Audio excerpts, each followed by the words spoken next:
Halo semuanya, kembali lagi di Lentar Malam bareng gue Jamal. Em, Mungkin ini adalah video yang teman-teman tunggu terkait situasi yang ramai mengenai berita tentang Lentar Malam. Hal pertama yang mau gue ucapkan adalah terima kasih untuk teman-teman yang udah menyampaikan kritik dan sarannya untuk Lentar Malam. Dan mohon maaf untuk pihak-pihak yang merasa dirugikan atas kejadian atau situasi belakangan ini. Oke, gua akan menceritakan kronologi tentang dua kejadian yang saat ini ramai dibicarakan. Tapi gue juga mau menyampaikan benang merah yang terkait dengan apa yang akan gue ceritakan nanti. Jadi teman-teman, dari awal Lentera Malam ini dibangun tujuannya itu selain kita ingin menghibur teman-teman semua, kita juga ingin menjadi wadah atau media buat teman-teman bisa bercerita tentang pengalaman horor yang kalian alami. Dan dari awal jelas yang kita inginkan adalah cerita yang real berdasarkan dari pengalaman teman-teman alami. Bahkan kalau narasumbernya mau untuk kita melakukan penelusuran, merekalah yang akan menyiapkan tempat perizinan dan sebagainya. Dan sistem itu masih berjalan sampai saat ini. Nah, gua mau menceritakan bagaimana sistem kita ketika menerima narasumber atau teman-teman yang mau menjadi narasumber di Lentera Malam. Jadi di hampir setiap video, gue itu selalu membagikan info kontak buat teman-teman nih yang mau jadi narasumber di Lentera Malam. Bisa lewat DM atau nomor WA yang sudah diinfokan di video YouTube-nya Lentera Malam. Setelah itu, kalian akan diarahkan oleh produser kita untuk mengirim VN atau kita telepon langsung biasanya. Lalu untuk kriteria cerita yang kita inginkan, itu pertama jelas kalau cerita itu real berdasarkan pengalaman horor yang kalian alami. Kemudian barulah kalau sudah masuk kriteria yang kita inginkan, biasanya kalian akan dikasih jadwal untuk syuting. Setelah syuting pun, ketika kita rasa aman untuk dipublish, kita semua diskusi untuk menentukan apakah layak untuk diupload atau tidak.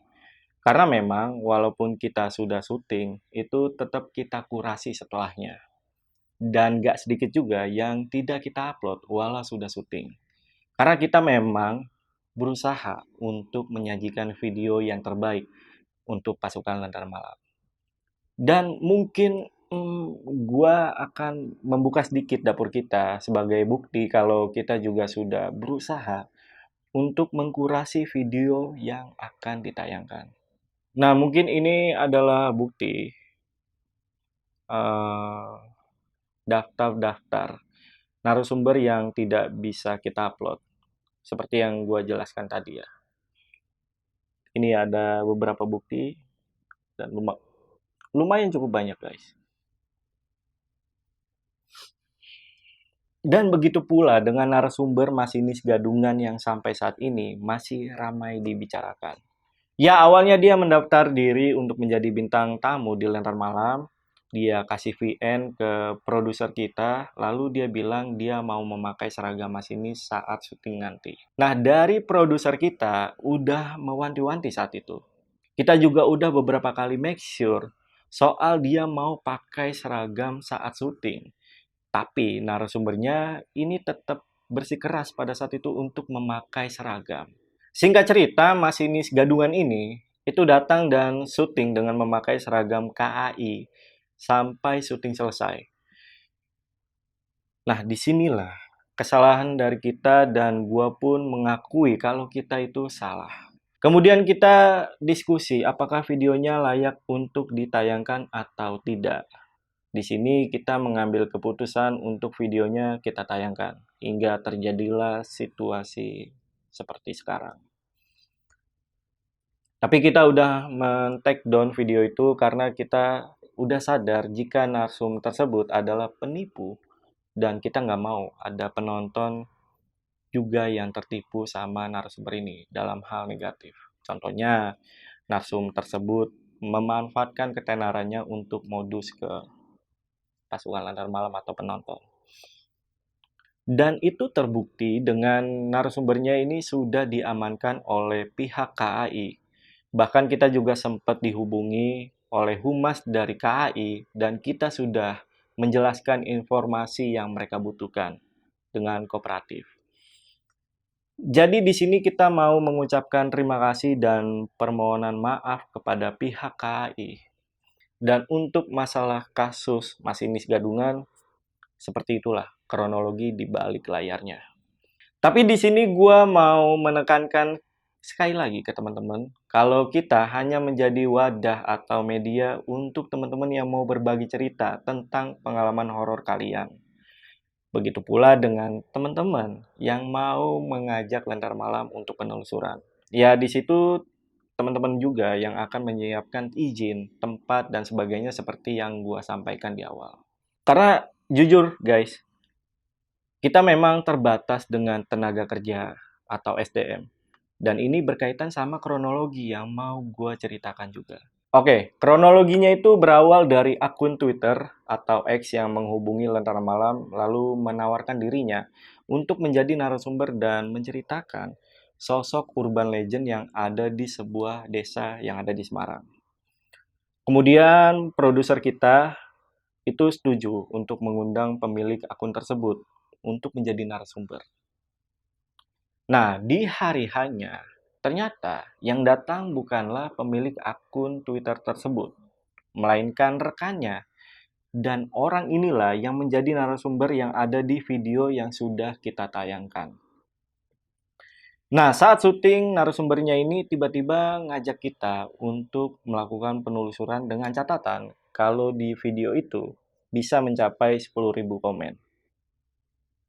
Kalian pasti masih ingat.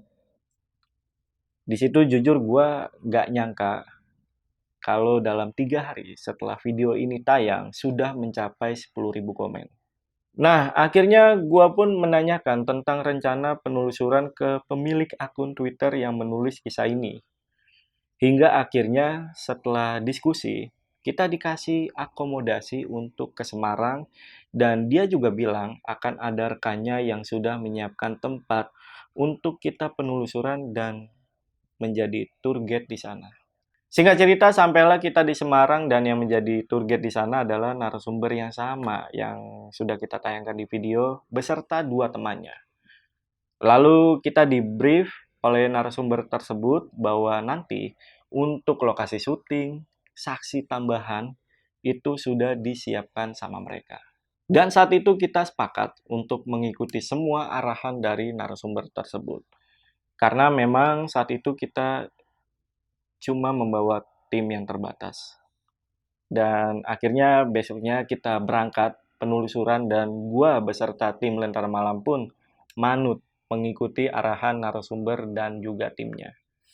Singkat cerita kita syuting, semua berjalan seperti arahan dari narasumbernya.